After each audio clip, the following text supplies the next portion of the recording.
What's going on, Junkie Nation? Gorgeous George and Goes deliver again, yet another superstar from the world of combat sports, not just MMA. Of course, decorated wrestler and MMA fighter, former Ben Askren. How you doing, Ben? Former fighter. I'm retired. And now author.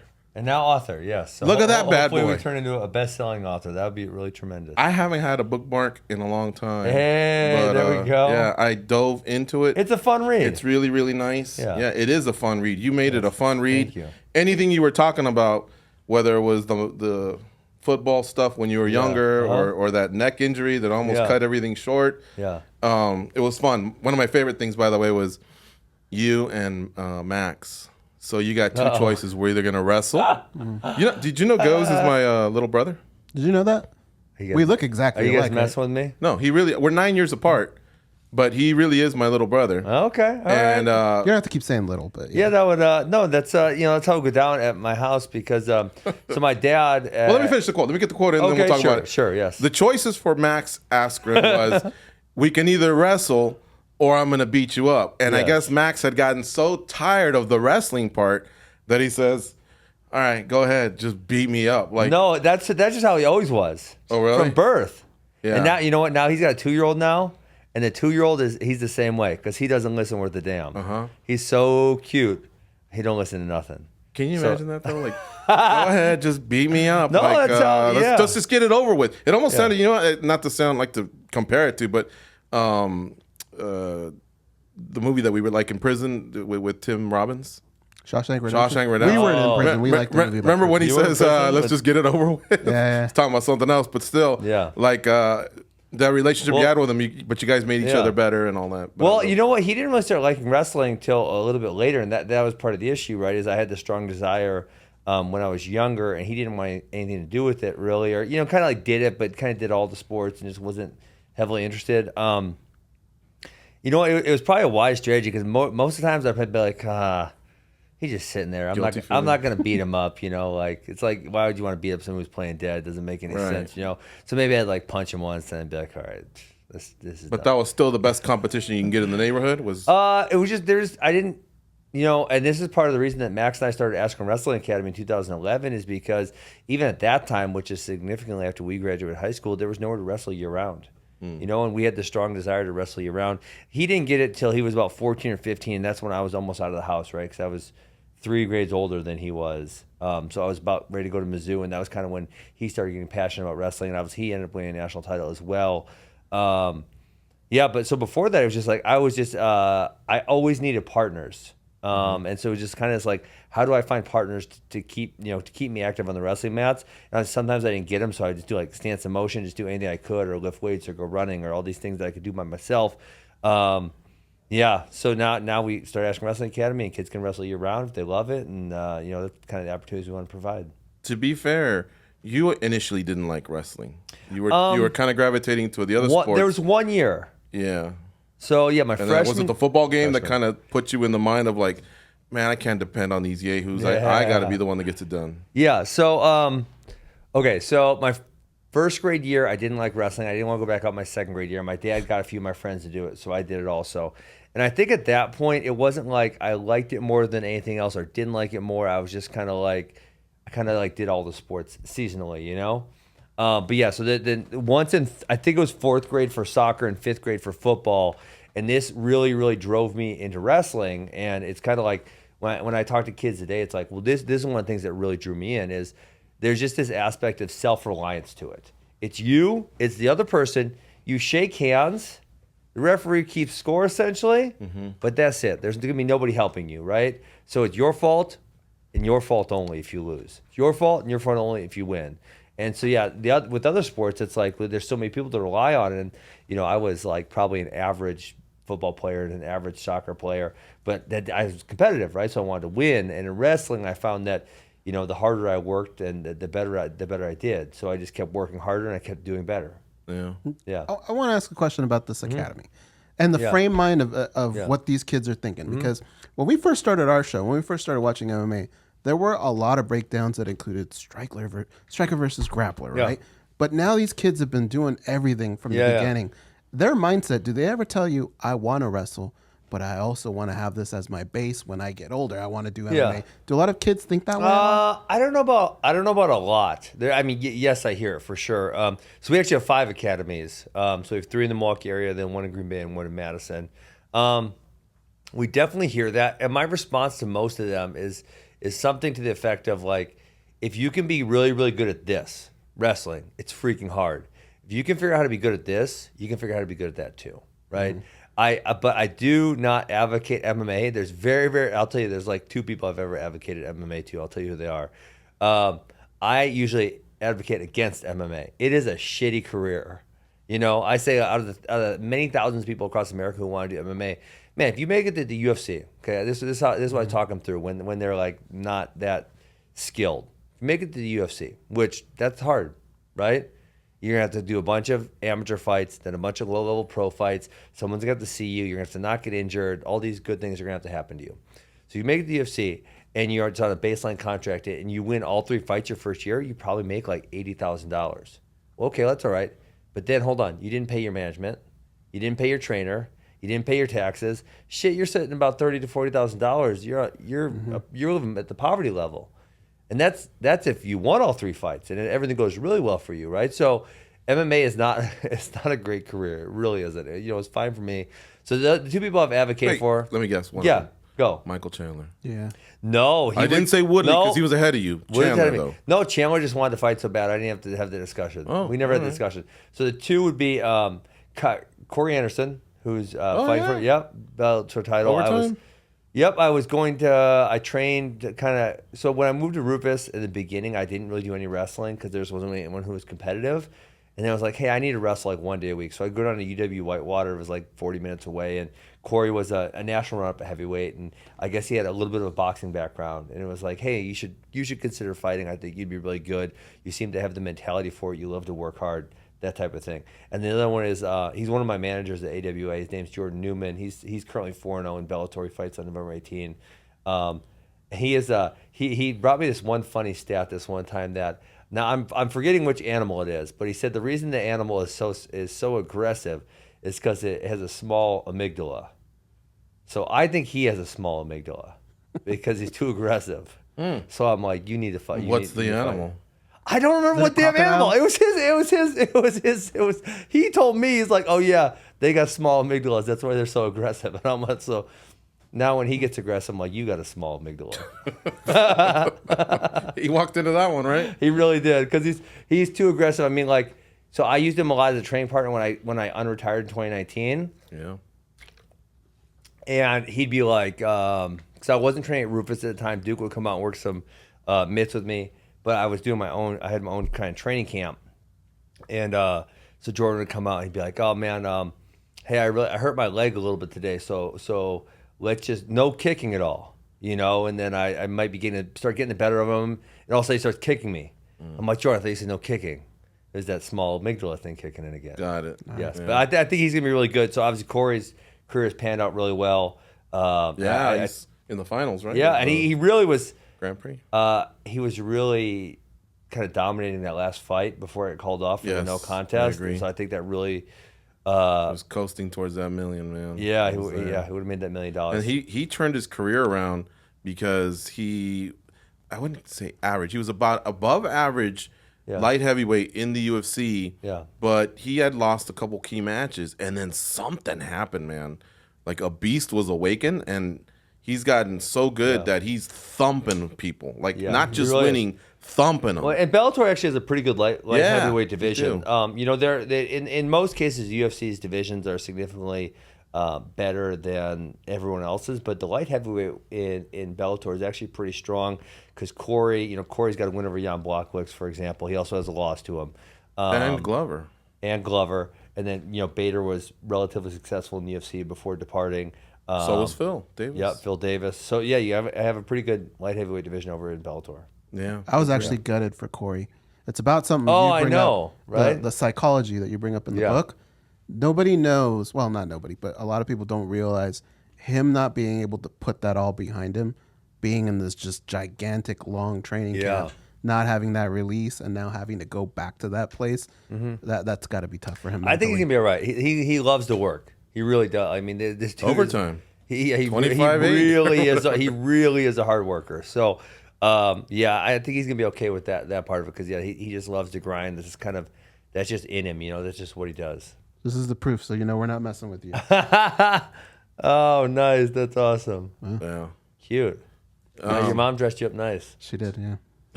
So listen, man, again, the book is awesome. It's a very easy read. And of course, I love when dots are connected towards MMA. Yeah. But even if you don't know as much about the world of wrestling, which I kind of know a little, but not a lot, you made it in that regard. You made it, very interesting as the book progresses. You wrestling versus King Mo, and then obviously the rivalry with Hendricks starting even before college. I never got another shot at him. I know, because Clement, right? What's his name? Clement? Pendleton? Pendleton, yeah.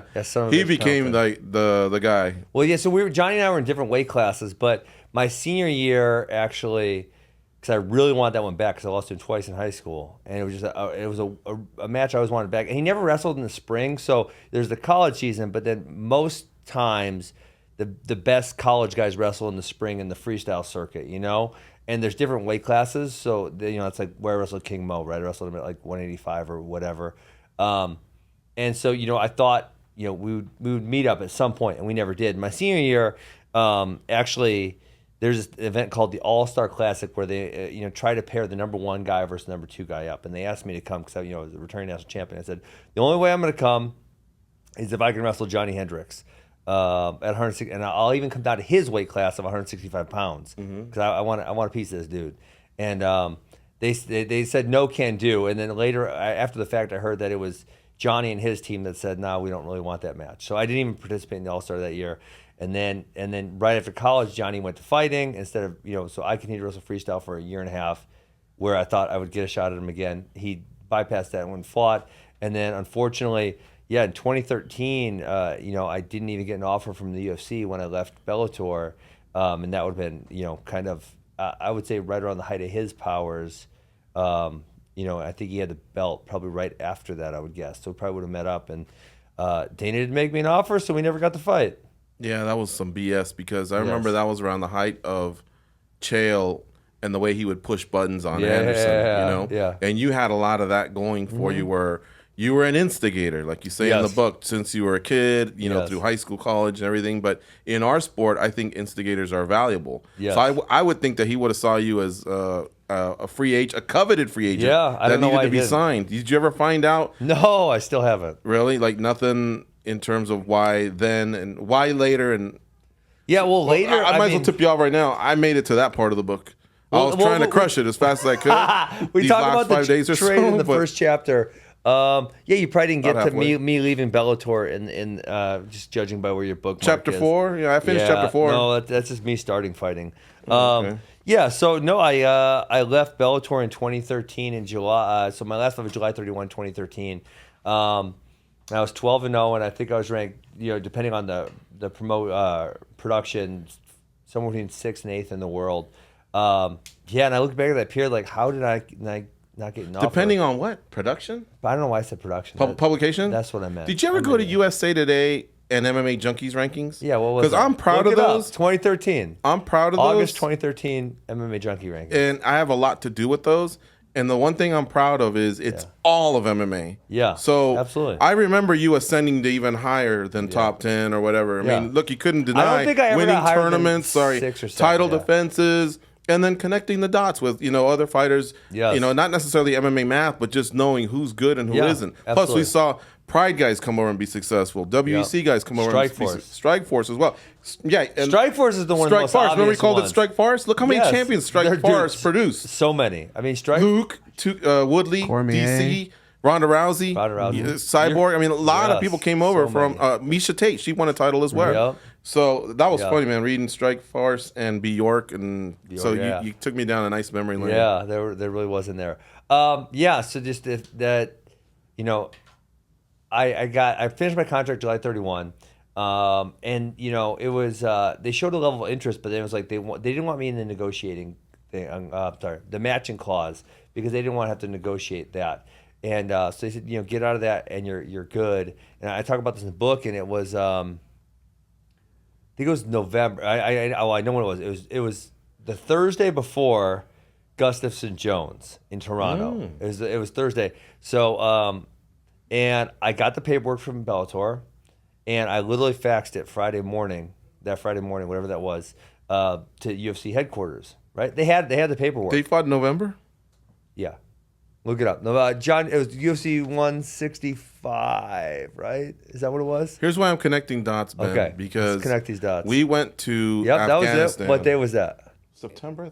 Oh, September 21st. I'm way off. But it's no big deal. November. It's no big deal. Here's why I'm saying, because Goes and Son I, of a bitch. we went to Afghanistan in October of 2013. Who did we see fight that night? Diego versus Gilbert. Melendez. And Gilbert had some sort of a free agency with Strikeforce where he got the best of the UFC. So I wonder if maybe they were afraid of having to pay Eddie more. did too. Did he? Okay. Eddie, when he came out of Bellator, remember? Sorry. Hector did, and then Eddie remember he was forced to go back to Bellator? I think so. You remember this? Okay. so, yeah. So that was why. So He had somebody else too, or wasn't there two of them? Eddie and Hector. That's right. Lombard. Yep. So so I guess it was September. My memory is way off. November. So September, that Friday, so it had been Friday, September 20th, my paperwork was faxed that morning. And then, they had been saying we're interested. If you remember UFC 164, right before that was in Milwaukee where Pettis won the title. Submitted Benson? Yep, submitted Benson. And I was there because I Was it a triangle or an armbar? I think it ended up being an it was armbar. an armbar, yes. Okay. Yeah. It was like nobody knew what happened. Remember, It was quiet. it was Why'd a this hard. stop? It was a hard leg. Well, he hit him with a body kick twice, I think, and that was kind of. And then he transitioned after that. So I submitted the paperwork to the UFC. They got a fax, and then that afternoon, Dana's in a scrum, and he says we have no interest in Ben Askren. And it was like, wait, what the fuck? That already sounds to me like money. He just didn't pay hold more on. than He says no, and so I'm someone's like, value or something. fly me out. So I said, I called my agents, Dwayne and Bob, and I said, hey, Monday morning, let's go out there. And it just so happened that Daniel Cormier was coming out Monday morning also to negotiate because I believe he was the next challenger. Because he was Zinkin as well. He's Zinkin also, yep. So we rode there together, and I talk about this all in the book, but then they kind of gave me this really obscure offer. And I'm like, it's stupid, but whatever. Did you share it in the book? Yep, I talk about it in the book. Can you tell us? So without getting too nuanced, what they offered me was that I would sign a contract with them, but I would do one fight in World Series of Fighting, which is now PFL. They would pay my paycheck, they would do everything, and then after that one singular fight, then I would come over and I would fight in the UFC. Why that? That's what I said. So I said, Fitch over there at the time? I don't even honestly. I don't remember who they had. So so I said, it's dumb, but Very dumb. But okay, whatever, I'm in. And there was not even really any money discussed. And for me, my thought process at the time was like, I'm gonna go win the damn belt, and then I'll just get a new contract. That was kind of how I thought about it. And so I went back to my hotel because it was like fly in, fly out the same day. Just come in, get this done, and then go home. And I was actually at Mandalay. I went back to Mandalay to get my stuff, and my manager called me and they said, "Well, there's actually no offer anymore." I said, "Well, what do you mean? Like, can I go back there?" They're like, "No, they're not going to make an offer." So it was like I'm shit out of luck here. Yeah. And I still don't know because I never had a phone call Dana prior to me being in the UFC. While I was in the UFC, the only two I had were actually. So I wrote this book during Corona, and the Jake Paul fight was in. That was the only time I had conversations with Dana, and so the book was majority written by the time I ever had a conversation with him. Got it. Yes. And look at the time you spent in the UFC. I mean, you flipped that promotion upside down in terms of like being somebody that would ruffle feathers. Even on Junkie, our traffic was always good when it was Ben Askren related. Are you going to London right after the Lawler fight? For sure. You're poking over there, so definitely they blew it. They blew it on that one. So that's unfortunate, right? That's the one thing where I wrote the book. It just was again like, how didn't this happen?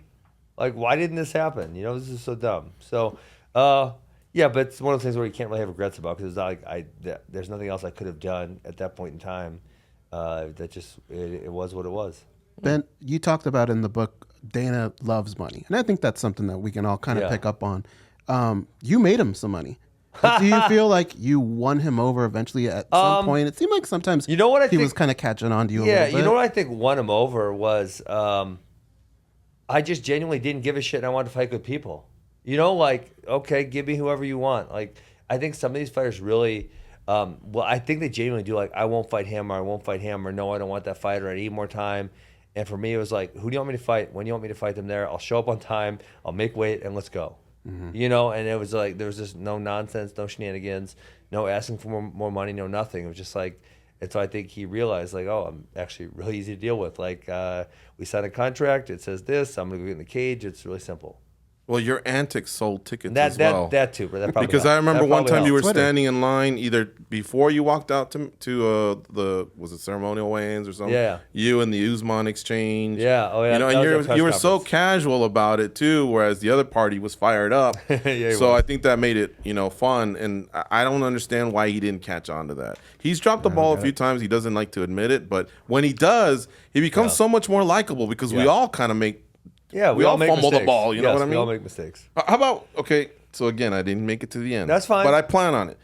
Davis and Smith, your two coaches. So Brian Smith was your coach at Missouri. Yeah. I loved how you guys got together. Yes. There was a plan and you achieved it. Yes. Davis, I can't remember his first name, but So Barry Davis was the coach of Wisconsin. He was the one Wisconsin, that that's did your not home recruit state. me. Right, and he kind of sabotaged a little bit, A little right? bit, yeah, a little bit.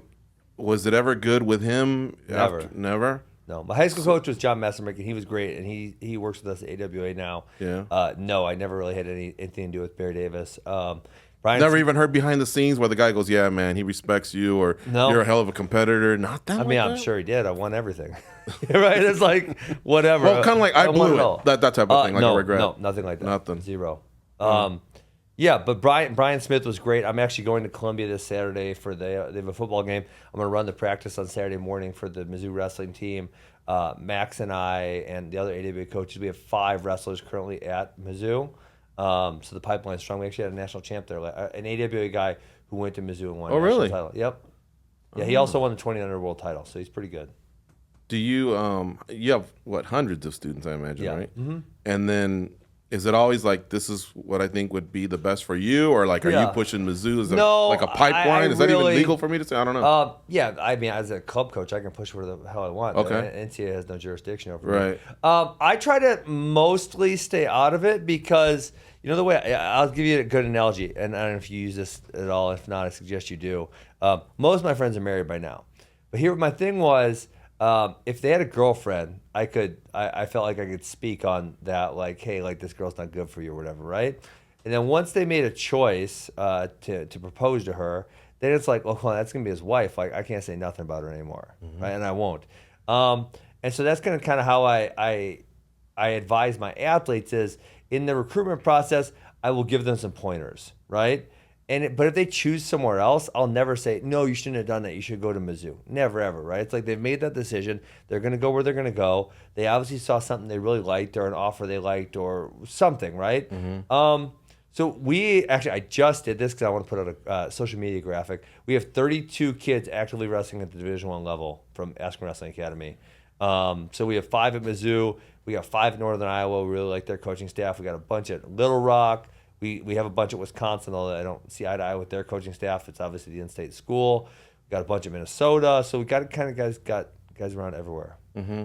Well, you do a good job of explaining how just moving away from the comfort zone of Wisconsin and taking in a new town. Some towns were too small. I think Edinburgh or another one. Some might have been too much. Yeah. But then this one just fit perfectly. So it allowed you to spread your wings, be somewhere that's not necessarily on the other side of the world. Yeah. The family could, come and go. Yep. And but I thought you kind of almost made a good pitch for it. And like, for example, the school that I went think to. that's healthy. I don't know what you did after high school, but I think it's healthy. I'll say for young men specifically, is going far enough away where you're forced to be on your own. You know what I'm saying? Yeah. Where you can't take your fucking laundry to your mom. Can I say that on this program? Yes. Yeah. Okay. Fuck You can't take your laundry to your mom. They're not there like wiping your ass every weekend, cleaning up after you. It's like you're far enough away where you can be on your own, but they can still come see you more than once a year, right? If you go 20 hours away, like they're gonna maybe take a flight once or twice a year, something like that. And so I think that's really important is to for kids to go far enough away where they can have the experience on their own. They can be an adult. They can do adult things. They can grow up. They can be their own person.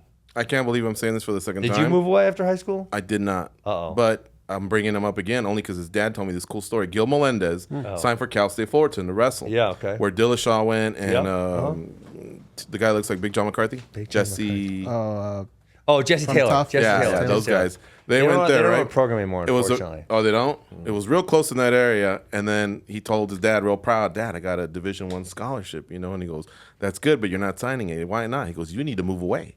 So he went to San Francisco State with Jake Shields and a few others that, from MMA as well. And now he wound up in San Francisco. Yeah. And so he's like, man, in a way, I'm like, I never knew the kid wasn't going to come back. I thought he was just going to go to school. But I wanted to push him away for the same reasons you said. Funny. Kind of, back then, obviously, learn how to write a check and do your laundry and just do your own stuff or whatever. Yeah. But yeah. Be an adult. Don't lean on your parents as much. But you came back, and so now you're settled in. It was 11 years later. But yeah, I did come back.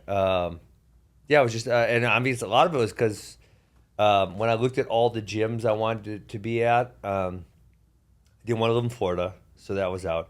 I didn't want to. I just didn't. Mosquitoes, gators. I don't like gators, and I don't like snakes. That helped. I just didn't like the pace of it. The big town, lots of traffic. Like I hate that, And then, California, I kind of felt similarly about. And it's also like, then you have to establish another new home. And I had, so I'd moved to Columbia, Missouri. Then I'd moved to Phoenix. And Rufus was really good at the time. And I really, Alan Belcher was training there. And I got along really well with him. I liked Anthony and Eric Koch and all those guys. So it was like, all these dudes are cool. Duke seems like a really good coach. So was it you that brought Tyron up? Because then Tyron joined, right? I don't think. I mean, I recommended he come up and train with us. I don't want to take credit for it. I think him and Duke also hit it off really well.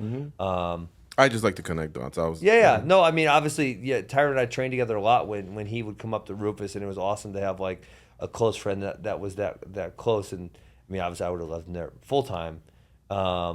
But I think it was just I think he came up to try it out because I asked him to or recommended it or something to that effect. But I think him and Duke really hit it off.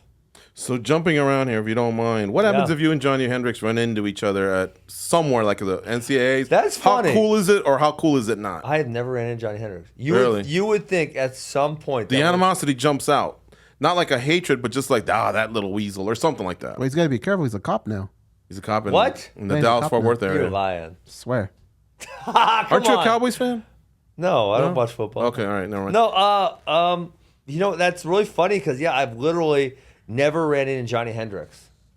I don't know. At the NCAAs, you guys go every year. Ever. I mean, I went to Oklahoma State matches. Yeah, I go to NCAAs every year. You would think that would have happened at some point, but no, it's never happened. But if you jump in an elevator and it's the Sears Tower, so you got to go 108 floors or whatever, what would you guys chat about? I don't even know if we would chat. You wouldn't say like, "Why didn't you wrestle me that one time?" or "How's the family?" 108 floors is a long time. Yeah, I don't know. That's interesting. I never really thought about it. I mean, I really wanted to compete against the guy, but then it's like, I don't know. I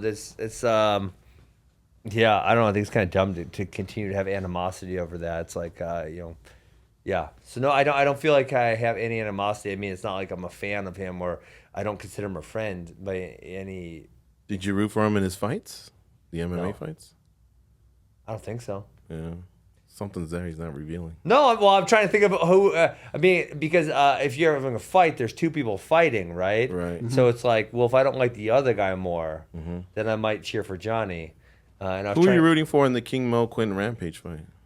Mo. Yeah, and Mo beat you, so you didn't hold any animosity there. I always got along with Mo really well. Oh, Mo beat me. He beat me twice. He beat me in 2004. I'm trying to instigate. Mo beat me in 2003 University World Team Trials. He beat me in 2004 Olympic Team Trials. He was a lot bigger than me. He was, he was a 185 pounder. And Mo cut a lot of weight to make 185 because he actually fought 205 in mixed martial arts. This is what he says about you because I told him that I was reading your book and that he popped in. Yeah. We're good friends with him. I love Mo. He's great. He says he was tough and Gumby because you guys had wrestled a few times. I go, all right, what's Gumby? He goes, very flexible. I kind of figured that, but I didn't know. Mm-hmm. And then he says he was tough, tenacious, and like MacGyver. I'm like, all right, MacGyver, what? He figures out a way. And he says he could pin you or score from any position. He was dangerous. He didn't look intimidating, but he was a fierce competitor. He found ways to win. He had great body awareness. And then he writes, fuck that. he had supreme body awareness. He was damn good. I can't say a bad thing about him. His little brother Max was cool too. Yeah, that's all we're gonna chat with him. Mo and I always got along. There's not a lot of guys, even like Chris. So I only had 8 losses in all of college. It was 151 and 8.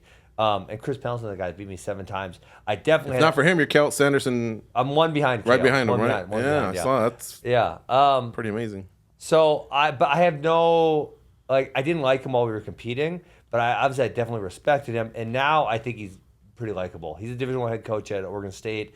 He's doing a really good job. So there's probably not a lot of people who I lost to in wrestling most of them I'm probably indifferent to. Like, I just don't think a lot about them.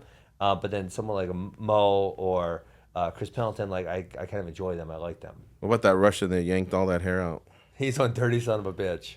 Wow. And Mo used to tell us that Mo, no, grabbing the nuts. Did you ask He goes, Mo? you go to Eastern Europe and they're dirty. No. But Sargouche is like, he's like the dirty of the dirty. Mm-hmm. Like, he's the dirtiest.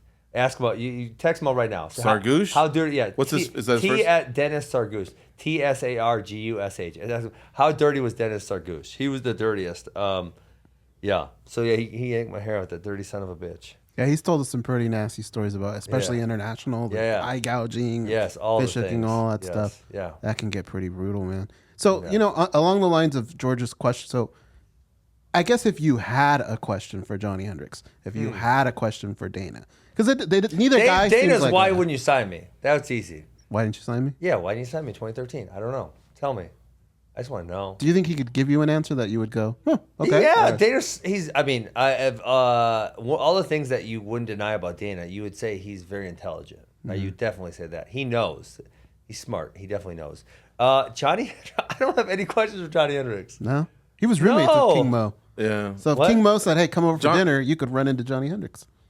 Here's why we. Oh yeah, you guys are so funny. Yeah, no, I got nothing. I got nothing against Johnny Hendricks. Whatever. Johnny used to live in Vegas, and so he did our show a few times. Team Takedown, yeah. Yes. He did our show a few times, but what we really liked was, "Hey Johnny, can you come in for 30 minutes?" He'd go, "Why can't I do the whole show?" Oh, okay. So he'd come in, answer calls and stuff like that, because we used to be a phone-in show. So we got close with him, and then he brought the belt when he beat Lawler. So I'm not saying he's our best friend or anything like that, but we like you and we like him. So I was just wondering, man, it sucks when two people we know may not be. Yeah, best I don't friends. think there's anything. There's no. I'm just kind of indifferent to him. King, you got me thinking about international wrestling and how it's not nearly as dirty as it was then, because now there's video and everything, and everyone's pretty much watching, and so. If there is cheating, it's not nearly as rampant as it was. King Mo got robbed in 2005, and I'm trying to. It's in my head. I can't remember the exact circumstances, but it was in the quarterfinals of the 2005 World Championship. So you can ask him that one too. He definitely got robbed. I'm blanking on exactly what it was that happened. If they in my book, I talk about this one time I was in Ukraine. And I was winning the match, and there was 6 seconds left. I think it was something like this with Mo, but it was either that or they called him for. They called him for. They didn't start the clock on time on yours. They didn't start the clock, right? So it was like I'm wrestling. There's only 6 seconds, and I'm wrestling, and I'm like, what the fuck? Like, it's definitely been the time should be up. Like, what's going on here? And then I look at the clock, and the clock hadn't started. And then in the distraction, the guy freaking takes me down, and then I stood on the mat, and I'm like, no, this is nonsense. Count like. You go count the time. You have a clock, and then so then they rewinded it to 6 seconds to when they started counting. And they said, "Oh yeah, 1, 2, 3, 4, 5, 6. We're good. It's over. Done. Go away." But it was something like that, or there was a penalty that they gave the other guy that was completely unwarranted. I can't remember what it was, but international wrestling was very, very dirty, and they have definitely cleaned up their act. Mo is really, really high level. In 2008, he was like seconds away from being on your team, right? Yeah, I should. I mean, honestly, what happened there? I don't. Was here in Vegas? Yeah, I don't want to bring up bad memories for him, but Mo, man, he was a huge favorite to be on the team there. And with you and Cejudo, Cejudo, Randy Miller, right? Is that her name? Randy Miller. She was on the female team, and Cormier. Mako too. Mako, yep. Yeah. Yep. Those guys, 2008. Started off like 35-0 in MMA. Yeah. They were not losing for a long time. So he lost the best 2 out of 3 to a guy named Andy Rovat, who was really good. But Mo, kind of up to that point, had kind of had his number and had got a lot more wins than him and done better internationally. And Andy was really good. Obviously, made the Olympic team, but Mo was a significant favorite going into that series. But what happened at the end? Was it like a lapse? No, that was international. In 2008, as far as in Vegas. I don't know that. I don't know. I don't recall those matches that well. Oh, okay. So I can't tell you. I know it went 3 matches. I know Mo. But was if I asked you about Frisbee golf, you know every single detail, right? Well, that's me. But you're asking about someone else's I know. match. I'm If just you ask about busting mine, balls. I could tell you what happened in my matches. There's a big In the book, tournament he says, in I have Vegas, a great right? memory Frisbee? for everything that interests me. Yes. And he says, I could tell you about all 18 holes. Ask me about a match in wrestling, and I'll tell you about one of my matches. But if it's it's King Mo's, like I can remember the series. I know. I'm just generally what happened. I'm trying to instigate the instigator. You're shaking me up here. Yeah. We're playing good cop, bad cop. So now we'll go over to me. And But disc golf's getting popular. You guys need to get into it. Julian There's a big Marquez tournament plays, here, right? right? Yeah, he won that tournament at my house. Oh, did man. he? He's not. Okay, listen. You laugh like he sucks. Julian, I love you. He's getting better. He's getting better. But the way the tournament played, it was called skins format. So With the money? You talking about the money part? well, or so all the money was donated. Stuff rolls it was over? all donated to charity. It rolls over. Okay. So he won the celeb portion of the skins division this year. But he's not that good. I mean, like he's significantly better than just like an average player, but he's not super high level. And then obviously I'm comparing him when I'm watching him. I'm watching the best in the world. I mean, we had like the 5 of the top 10 guys in the world, and then we had the 2 best females in the world. So I'm watching them, and then I'm watching him, and then I'm watching them, and then I'm watching him. But in 2011, when you impressive. came in second, Yes. how prestigious was that tournament? That was the biggest amateur tournament in the world. Was the biggest what? Amateur tournament in the world. Oh, amateur. So there's another level even after you? Yeah. Holy cow! Because Well, I heard so- you're pretty good. Like I thought I heard you were pro level. So I got to my rating that year. So in disc golf, they rate every round. I got the 996. 1,000 rating is considered world class pro. So I got to a relatively high level. It's funny. There's in disc golf. We're getting nuanced disc golf conversation. Like at a lot of the local tournaments, people will play pro even if they're not that good, just because they'd rather like gamble. Kind of gamble, right? They can win some money or whatever. So a lot of people who maybe aren't even that good will play in the pro division. But yeah, so I took second at the USDGC is probably it's either the number 1 or number 2 most prestigious amateur tournament. Yeah. Sounds like to me it sounds like you were pretty good pretty much at everything, and that's rare. I wanted to go pro, but then we started the academies, and I started making babies, and so I'm really hoping I have a disc golf course at my house, so I've got the hostess tournament the last couple of years with a lot of the really good pros, and I'm sponsored by Discraft, so I get to go watch tournaments and participate. I'm really hoping some or one or all of my kids take a liking to it, and then I can kind of follow them around and maybe go play in the veterans division or something. Nice. Yeah. What about wrestling? I hope that they're all gonna wrestle. So my deal with them is and it was with all sports. They're gonna play all sports till age 10, and then they can start deciding for themselves. But I want them to do all of the things, so gymnastics and soccer and right. They kind of participate in everything. Wrestling. I want to flip a question on you. Yeah, go for it. Now that you're a dad, if one of your kids had that injury that you had that should have stopped your career, what do you think you would tell them? It's funny. I would like to go back as a 38-year-old. I would like to go back and investigate that doctor more with the question. I would like ask a lot deeper questions. Because obviously I'm fine. It got really bad. It got really bad in college. I mean, and I don't even think I discussed this really in the book, but in college, it got to the point. You knew who I actually punched? I punched Mike Chandler. He's the only guy I've ever been so frustrated I punched in wrestling practice. Like in the face? I'll tell you. Yes, in the face. All I'll tell you the story. So it's the spring. I talk about the injury, but I don't really go into detail. It's the spring of 2006, and I just won my first NCAA title. And like I said, most of the best college guys do the spring stuff, right? So the U.S. Open and the trials and all that. And so I was trying to make it to the trials, but I had kept having this stinger on my neck, like every single day. Where it's like I hit it. It was very specifically. It was when I hit a shot and my neck got like kinked back a little bit like that, and I would get a stinger, it would go down. Go down this arm, and so I was having these every day, and it's like, okay, I know I need to take some time off to let this cool off, because essentially what happens is the nerves swell a little bit when they repetitively get hit and hit and hit. They swell a little bit, and then And then my one of my issues is that the I don't remember what they're called. So essentially, like the nerves are like electric wire, and they go through the holes right down your neckline. Yeah. And the holes are too small. Nerve passageways. I don't remember what the holes are too small. Essentially, right? I need bigger holes in the bones. So when it would get hit and it would swell, then it would make it really easy to get hit again, right? So it was like every single day for like weeks and weeks, and it was painful, but it'd go away, whatever, And I'm like, okay, I just need to get to this tournament, and then I'll take some time off, let it cool off a little bit, and be good to go. And so this day, I don't know if it was like a week left to the tournament or 2 weeks or whatever.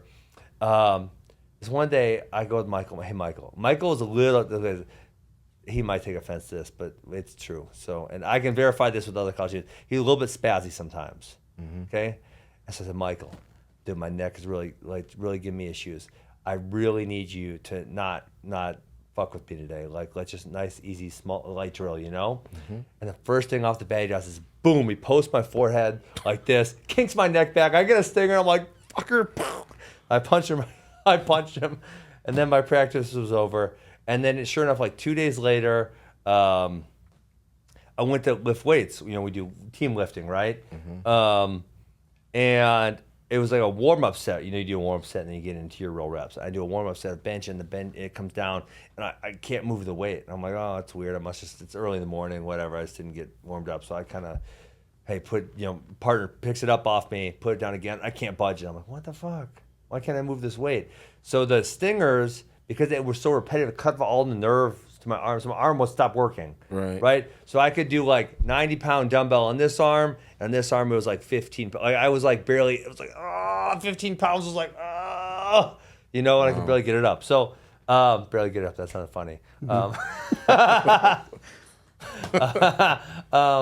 Yeah. So I had to take time off. So I took like 6 weeks off, and I went and saw a bunch of specialists, and we determined what to do in the course of action, and then after that I've had a few episodes where I've had stingers, but I've never really had any major issues with it. So I think I would go back and kind of investigate the doctor, and because I think a lot of physicians are probably overly cautious, and they are not super in tune with every single. I mean, right? They saw me like twice, so how in tune with my life are they, and my goals and all these things that go along with it?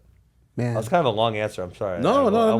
It's all interesting. All right. Chandler was our he was our landlord for a few years. Doesn't feel like we're giving him weird facts, but they're all true. He's like the nicest guy in the world. Yeah, he's super nice. Yeah, but you've known us quite a long while, and when do you know a fight to end when somebody just hits someone and that's the end of the story? He didn't say anything, or he didn't do anything? I think he was like, fuck you, or I don't recall. I mean, it was like, I think the coach was standing right there, and they said, dude, what the hell, or I think I maybe punched him. I said, dude, what do you do? Like, I freaking just told you not to freaking do anything like that, and you just jabbed me right in the freaking forehead. And I just told you, I think he was probably mad. I don't recall exactly, but no, it was a single punch, and it was and that was the only time. But fights happen in a college dressing room. I mean, we're not talking every single day, but yeah, definitely. I mean, there's tensions flare. I guess the one time I threatened my brother with there was this one drill. The only other time I ever got upset, or really, really upset. There's this one drill that they had it was so hard, where you had to get 7 takedowns, 7 escapes, and 7 reversals. But it was like shark bait, so it was the starter was in. This one broke dudes. This one made dudes cry, right? So you did 7 takedowns, 7 escapes, and 7 reversals. But people were rotating in on you, and you only had 20 seconds. So if you didn't get it in 20 seconds, it didn't count. And you just had to keep going, right? And then obviously you're getting more and more tired. That's a lot. And they're staying relatively fresh, right? Because they're not going every single go. They're rotating 2 or 3 people on you, so they're kind of staying fresh. You're getting more and more exhausted. And I know this one time I got to I got 6 takedowns. I was like about to get to my 7th, and the takedowns were the hardest part of the 3 things, So like once I get through this, then I'm gonna be, I don't want to say home free, but I'm gonna get through the hardest part, My number 6, and Max has a hold of my ankle or something. And I got his arm. I'm swearing a lot. My wife's gonna yell at me or something.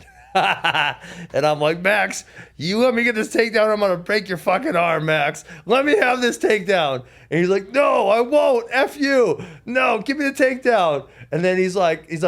And then, it's 20 seconds, right? So the timer goes off, and then he's like, I'm not being your partner. You're such an asshole. You threatened to break my arm.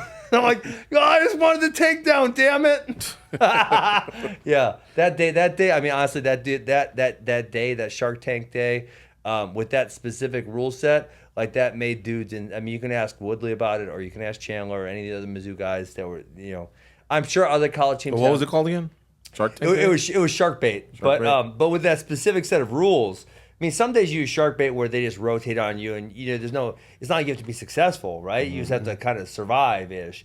But on this day, you had to get these things. So sometimes, the starter would get so tired that he was like the point of like, I'm not gonna finish. Like I got nothing left. Like I'm not gonna finish. I have to get 7, 7, and 7, and like I'm exhausted. That's horrible, right? Like how am I gonna finish this? Yeah. And you'd see dudes just like, I give up, I quit, I'm crying. Crying in the corner. Oh yeah, some dudes they'd lose their minds. Crazy. Yes. As far as Chandler goes, are you guys still pretty cool? Yeah. I mean, we obviously we have not lived in the same place for 13 or 14 years now. Yeah. Yeah. Whenever we see each other, it's really positive. But yeah, he's obviously busy doing his thing. So he's got Poirier coming up. Yeah, it's not what do you like think of that fight. It's a good. I mean, every Michael fight's entertaining, right? Because he kind of throws caution to the wind and swings and sees what happens. So do you see like when he's fighting a big Missouri banner with what you did and Tyron did? Like I know you guys accomplished a nice feat. Yeah. The first national champion, and then of course, I think you guys got a third place and conference titles and all that. What about the pride of also kind of doing stuff that spilled over into MMA? Yeah, no, I mean, obviously any of my friends who do well, I'm really happy for, whether it's a Mizzou guy or Corey Anderson, right, like we talked about. Yeah, so I think Mizzou really still supports Michael Chandler and all the wrestlers who came through the program. And like I said, I'm going back. I know I saw Michael wearing a Mizzou singlet yesterday. He was wearing it, and he put a little clip about how he was a walk. I know he worked so hard, and he eventually achieved really, really high level things. Yeah, but no, so I don't know, what was the last time we hung out? I don't think it's been any time all that recently. Or was it? I don't remember. So he walked on and he made the team. He was an All-American. Yeah. Everyone makes a team, but if you're a walk-on, it's relatively rare where they'll become the guy. You know what I'm saying? Or maybe after like 3 or 4 years they become the guy. But Michael, after 1 year, he worked very hard and he ended up being the guy right away. Nice. Yeah. You said, not that your feelings were hurt, but you expected a little bit more recruiting during your high school years. And even though you started winning some tournaments, it came really, really slow. It didn't appear to be disheartening because you seemed so driven. Yeah. But at the same time... No, it was for sure. Oh, was?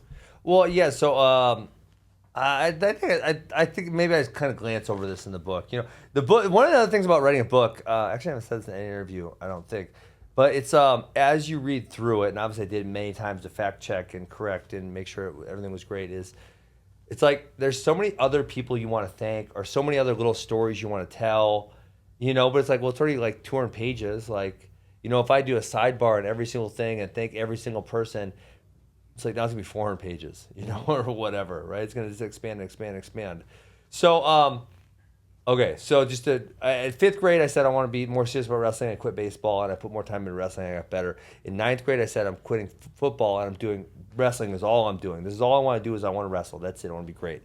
And so, you know, by this time, which is July 1 after my junior year, it's been 2+ years since I said I want to be great at wrestling. And as far as statewide, I had been making some really big strides, but nationwide, I had not really had that success yet. And so that's where it kind of... And the Wisconsin guy wasn't helping, right? Yeah, and he was not helping at all. He had no interest in me, and he was even kind of saying some negative things about me, even though he didn't know shit about me. I mean, yeah, he didn't know nothing about me because I was genuinely, even to this day, like I was all the way in. I worked so freaking hard, you know. And I love wrestling, and to this day I never smoked or drank or anything. Like I may have came off. What about the tobacco you lost? One time on a bet. Yeah. One time I did a dip of tobacco, and it was gross. I don't know why people do that. Yeah. So July 1st hit, and I didn't get any calls from any colleges. I was like, God dang it! Like, you know, I want to go wrestle in college, and I want to go to the Olympics, and if I can't go wrestle in college, I'm going to go wrestle in the Olympics, and not one person called me. And so that was really depressing. But then, yeah, so luckily The big national tournament was about I think it was probably like July 20th or something to that effect, right? So relatively shortly after that July 1st date when I got skunked, no one called me. Wow. And I finally broke through. Actually, that was where I lost that son of a bitch, Johnny Hendricks. But I had a breakthrough and I actually beat the number one guy in the country. I think Johnny actually beat him also. And then Johnny would then become number one in the country because he won that weight class. Yeah. But that was where I had my big breakthrough, and then a lot of college coaches started recruiting me after that. So were you treated, even though you did get a scholarship and the coach really wanted, but were you almost treated like a walk-on, or were you looked at like someone that maybe, they didn't know your potential at that time? No, I think they were actually probably really high on me. Okay. But I think one of the things Coach Smith does at Missouri, so Coach Smith is still at Missouri, and the Missouri staff, and they probably do this. I don't want to say better than anyone because there's a handful of colleges that do this really well, but they do a really good job of giving attention to everyone, and everyone kind of gets better. There's certain other programs where you would never, ever, ever see a walk-on become an All-American like Michael Chandler did. But Mizzou's had it happen a few different times. It's like Michael Chandler went from walk-on to All-American, but so did some other dudes, So you definitely grow and get better at that yes, program. People at Mizzou, yes. Generally across the board, there's growth, there's people get better, and they kind of give attention to everyone, and that's something where you don't, like I said, there's a handful of programs who do it really well, but not all programs do it really well. Mm-hmm. Ben, as far as the book goes, I know it's words on a paper, but it could still carry a tone. Yes. And correct me if I'm wrong, but this is what I picked up, okay? When you talk about MMA, you give us a lot of information, things that happen to you. But when you talk about wrestling, you kind of feel like this love. Did you have the same love for MMA that you had for wrestling? Did it even come close? No, not really. And I don't know if that's just because wrestling was a first love. It's something I did since I was 5 years old, and like I said, at age 11, I started taking it really seriously, and then at age 15, I decided I want to try to make the Olympic team. And even today, right? So it's what I do, right? It's I coach wrestling. I talk about wrestling. That's what I do now. MMA, I always enjoyed. It was kind of a fun endeavor. But the other thing about MMA, and I understand, I totally get it. So this is my feelings. Is it's not as pure of a competition, and I say this a lot. But in wrestling, if you think you're the best in America, you're welcome to show up at the U.S. Open. You can go sign up for the U.S. Open if you want to. Probably not a good idea. I wouldn't do it if I were you. No. Okay. But you could. Mm-hmm. Okay? And if you're really the best in America, you're going to win a tournament, right? And then there's going to be a tournament called the World Team Trials. If you're the best, you're going to make the world team. And then guess what? America is going to send you to the World Championships. If you're the best guy in the world, you're going to win that tournament too, right? And so there's this really nice competitive format every single year. No one says I'm the best. No one in wrestling says I'm the best in the world. Because people are okay, show up at the World Championships and win. No one will believe you. Everyone knows who the best is. And there's this awesome competitive, I think what Chael says? Chael says competitive architecture. That's the word he uses. And in MMA, you don't always get that. Say a Khamzat, right? He could have, who knows, if he would have been able to enter the tournament in 2019, does he win then? Makhachev, if he can enter the tournament in 2017, does he win in 2017? I mean, if you literally have a bracket, right? And you enter, who's going to come out on top? Where MMA has the business relationships, the fighting styles, the popularity. They have all these other things. Different promotions. They do a better job than, say, boxing. But those issues are still there. Gotcha. All right. Yeah. And then what about, you always kind of seem like the underdog even when you're not the underdog. Okay. Who is on your told you so list throughout your career? People that you just felt good proving wrong. Davis. Barry Davis. Barry Davis is getting more shout outs on this show than any show in the past 20 years. That's funny. Let's see. Well, you mentioned him a few times. No, so I think there's I think there's this. You also use the word resolve a lot. I think there's this aspect of human beings who like to say, like to tell other people they can't do things. And say, and you just told me I can't win the world. So and you told prove my ass wrong. Yes, you told Richie Dunn, "Oh, what big deal? You won the state title? What's next?" Oh my god, damn! Now you. I just got to Yes. show off the 4 chapters I there did you go. read. George told you couldn't be on time. Look what happened. God damn it. Sometimes you're right. Sometimes you guys are funny. Proved you're right. a liar. You said you never smoked. I proved that time. That No, I didn't smoke. Tobacco. I've never smoked. Well, it's a form of smoking. That's not smoking. You lost the bet on the disc. Yeah, and I had to take a dip. That's not smoking. All right. All right. So there's this aspect that, and I feel like, and obviously if you pay attention to social media, and I don't anymore, but as a teenager, you're talking about the forums, it's like you hear what people say, and people say, oh, you can't win a state title, and then you go win a state title. And people say, oh, his style is good for high school, but he'll never do that in college. And then you go do it in college. And then people say, oh, yeah, well, your college style, it can't translate to freestyle. You're never going to make the Olympic team. And then you go make the Olympic team. You know, people say, oh, yeah, well, he's not going to be any good at MMA. You know, he's got a unique wrestling style, but it won't translate. And then you go be good at MMA.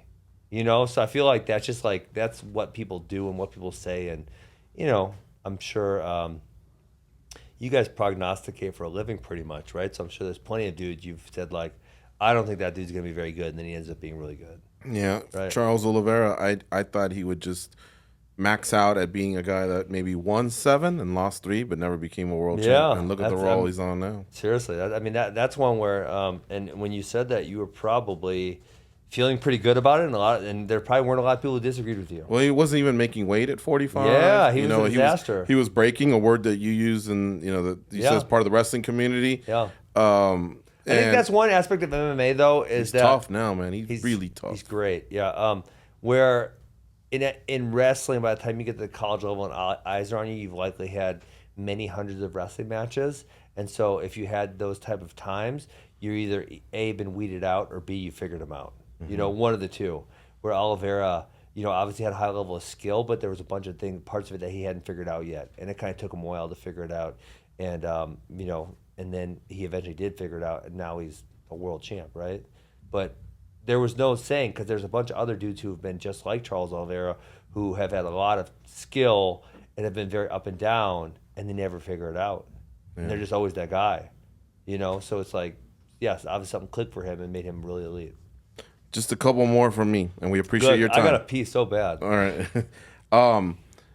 Folk style and freestyle. Yes. So folk style, what you guys do in college, Yep. and I've heard the same thing. Sometimes it doesn't transfer yeah. to the international level.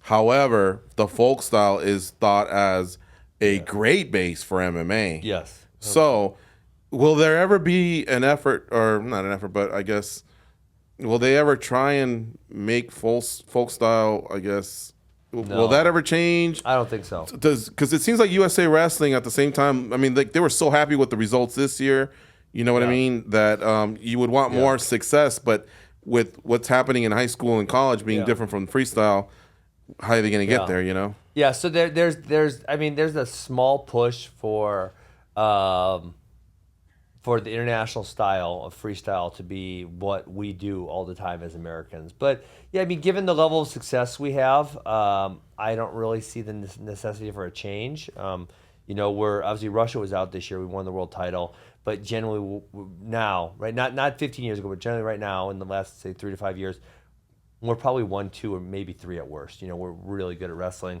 So no, I think that desire to change styles is going down. Folk style obviously is something we do just here in America. And the other thing that people neglect about the argument is there's a lot of other countries who have their own endemic style of wrestling, right? Like they got the Turkish oil wrestling where they wear the diapers and the boots and shit, There's one when I went to with one championship, I went to what was the damn country called? Kyrgyzstan, and they're like, oh, this is our. I don't recall what they called it, but this is our style of wrestling essentially. Like we have, and here's the rules, and it was different than freestyle. Where Valentina's from? Yes, exactly. We've been there too. Nice. And Bishkek. Bishkek, that's where I went. That was the capital. Yeah. And then Russia obviously has sambo, which is really popular there, which is like it's a form of wrestling or grappling, if you will. So no, I don't ever see it changing. And yes, I think folk style wrestling is a great base for mixed martial arts. Next one. There's going to be a Combat Sports Hall of Fame that you're going to be a part of. Really? Will you have on, let's say, the proverbial one hat, UFC hat, Bellator hat? I'll have on my sandals. What's that? I'll have my sandals on. You'll have your sandals on. But there's got to be one no promotion that I guess refuse. you're more fond of, or No, not really. Nothing felt like home. or more special, or No, not really. No, actually, and kind of going through the book. I mean, I enjoyed my time at Bellator. It got me my start. I had the details of funny episodes with Bjorn in there, and I don't feel as negatively about him as some people did. And one championship was good to me while I was there, but then looking back at it, it's like I only got, it's not all their fault, right? It's part of it was that douchebag Sapo. I only got 6 fights in 4 years. It sucked, and like I said, it wasn't all their fault. A little bit was their fault where they were just having a hard time growing at that point. And then the UFC obviously they kept me out for a long time, but it was where I ended up. So no, I think I would like to just go in as, hey, I fought mixed martial arts. I fought in a lot of different promotions. I said, as if you look at one championship in Bellator, like I never lost in either one of those promotions. I'm one of the better champions that both those promotions have ever had. Right. So no, I wouldn't want to wear a hat. No hat. I also no shirt. I had I didn't know hat clause in my contract. Well, okay. What I meant was T-shirt then, maybe. No. Nothing. No. You just wear an M from Missouri. Yeah, that's fair. Sure. Okay. Yes, and sir. then again, didn't make it to the end yet. Yeah. But pro wrestling, God, I think you would have been pretty golden there, man. No. And look, let me say it on a Yes. few fronts. I think you could announce for them if you want to. I think you could be a heel manager if you wanted Yes. to, or obviously Yeah. a wrestler. Now we know the wrestling circuit's 250 days a year. You don't need to do that. You're set. Yeah. But I just think like I say, you would gravitate, and I think fans would gravitate to you. I think it'd been fun. I met with them in 2020 after my hip surgery. I think it would have been fun, but I'm just not at that time in my life. I got 3 kids. I got 5 wrestling academies. I want to coach wrestling, and I want to be there for my kids. There's no dollar sign that does it. I don't think they're. I mean, I don't know if they said here's $1 million. How many days a year do I gotta show up? Like an abbreviated schedule, like a Tell Ronda me Rousey. how type. many. How many days a month? Well, I don't know. You probably got to do the monthly pay-per-views, right? At least. And then the Raw after that. I guess the Monday Night Raw. So after only that. like 3 or 4 days. Yeah, I could do that. Yeah. Probably that. Yeah. But if you said like 10 days a month, that's The hip. I know. I asked you My because hip's great. the hip was great leading awesome. into the Jake Paul fight, right? Like you felt like, Yes. hey, I shouldn't have even retired from MMA. It could sustain the I pro feel- wrestling yeah. bumps. I would assume, yeah. Okay. Yeah. So there is a number out there. If they said if they want me 15 days a month, there's probably not a number. Got it. There's probably not a number. Or maybe if they said something, hey, $10 million, okay, I'll do it for a year and then I'll quit, something like that. But no, if it was something like, hey, we want you for the next 5 years for 15 days a month, I'd say, no, I'm going to miss my kid's childhood. I'm not doing it. Mm-hmm. Yeah. Goes anything else? Yeah. So in the book, you're very honest. You don't make any excuses. Yes. But I'm just curious, looking back at everything. Yeah. Was there a path? Should this contract have come in, or this particular fight, where you could have gotten that UFC belt? Yeah, but if I don't suck and beat up George, I get the shot. And I mean, obviously, the other one we talked about already at length is if I get a contract in 2013. I mean, I think that was kind of when I was at the peak of my skill level before my body started deteriorating, and I had built that good MMA skill. I did like that part that you kind of gave George his props, and you Yeah. said that some people come at him and say, Yeah. it's lucky, and it really wasn't. It was lucky, but that's all you only need to be lucky sometimes. That's it. Helps George life. George had brought up Jake Paul, and I was thinking a little bit about him. So when I was asking you about people always underestimating things Yeah. that you can do, Yeah. I kind of did that to Jake Paul over and Yeah. over and over, and I feel like people are still doing that. Still, yeah. At the end of that fight, did you ever imagine he would continue to keep doing what he's doing? No, I thought Tyron was gonna beat him up. Yeah. Yeah. And what about after that? Now I guess we'll see. You think Anderson gets him? We'll see. Well, what do you think, though? Which way are you leaning? See, I'm on Team MMA, man. No matter what. I don't really care. Yeah. No, kind of indifferent. All right. Yeah. Before we end, I have to squash a beef with you. But we He got crane beef. kicked me the other day. He crane kicked me a year ago. I did. Yeah. You basically gave me an answer that I couldn't say anything. You just Okay. shut me up. We did an unpopular opinion with you. Okay. And he started off by going, I hate Thanksgiving dinner. Oh, I do. And right away I was offended. How could he say that? But then he said, if Thanksgiving food was so good, there'd be a Thanksgiving restaurant. And I thought about it. Capriati's has that sandwich. They have a sandwich, but there's no Thanksgiving like. There's not. It doesn't exist because people And if don't it really were like that it. great, there would be, right? Yes. Right, but if it sucked, everybody go, Mom and Dad, I'm not coming from home for Thanksgiving too. I don't know, but you fucked me up for about 2 days, just sitting there thinking. I go, he's right. We're gonna fuck up his kidney, so let's end it here. Funky by Ben Askren. Check it out. It's awesome. This is where I'm at. I'm at the halfway point, and I'm loving it. I'm wishing it was 400 pages because he tells some great stories. You wrote it very well. Thank you. It's very, very interesting. And you can go to simonandschuster.com, and there are the links where you can get it, like Amazon, Barnes & Noble. Very easy to scoop up, especially in time for Christmas. I think it'd be an excellent gift for somebody. Like I say, I really, really liked it, and I don't read many books, but you did a great job. Appreciate it. Awesome. All right. Thanks, Ben, for stopping by MMA Junkie Radio and opening up and all the good stuff, man. All right. All right, folks. I We gotta are piss out of so here. bad. Be champions.